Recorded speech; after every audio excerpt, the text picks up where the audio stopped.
Hello friend, দেখো এই যে আজকেও ফলি মাছ এই যে জিয়ান তো এখনও করছে। কত বড় ফলি মাছটা দেখেছো? আর এখানে রয়েছে চিংড়ি মাছ, শশা।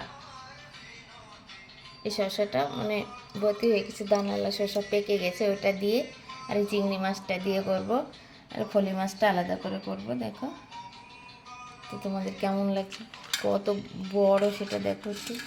দুটো এনেছিল, কালকে একটা রান্না করেছি, আজকে একটা কাটা হচ্ছে।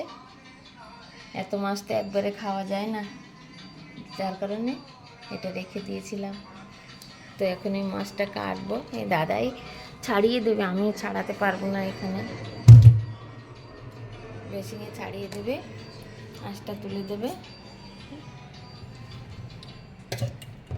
চাকু দিয়ে বেসিংয়ে ছাড়িয়ে দেবে। আর আমি চিংড়ি মাছটা কেটে নেব। চিংড়ি মাছটা কাটতেও সময় লাগবে, শসাটা কাটবো, চিংড়ি মাছটা কেটে নেব। তো ঠিক আছে বন্ধুরা, দেখো বন্ধুরা, কচি কুমড়ো আর আলু দিয়ে তরকারিটা বসিয়ে দিয়েছি। বেগুন ভাজা হয়ে গিয়েছে, মাছটা ভেজে নিচ্ছি আমি। গরম হয়ে গেছে ফ্রাইং প্যানটা, মাছটা ভেজে নেব।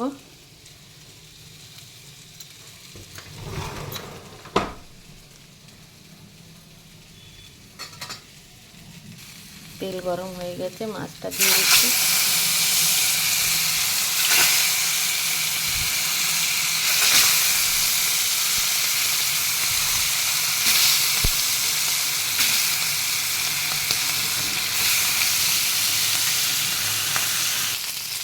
মাছ ভাজা হচ্ছে, সবজিটাও ভাজা হয়ে গিয়েছে। এখন আমি পরিমাণ মতো জল দিয়ে দেবো।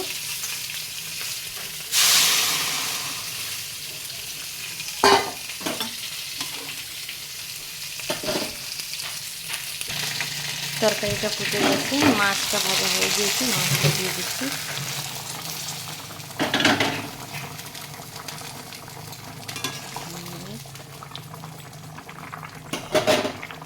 তরকারিটা নামিয়ে দিয়েছি, আমি এখন সোমবার দিচ্ছি। দেখো, জিরে রাঁধুনি দিয়ে এই যে কুমড়োর তরকারিটা, আর এখানে চিংড়ি মাছ ভাজা হয়ে গেছে। দেখুন, চিংড়ি মাছটা ভাজা হয়ে গেছে। আমি এই শসার তরকারিটা বানাবো এখন। এই তরকারিটা হয়ে গিয়েছে, কচি কুমড়ো আর আলু আর ফলি মাছের ঝোল।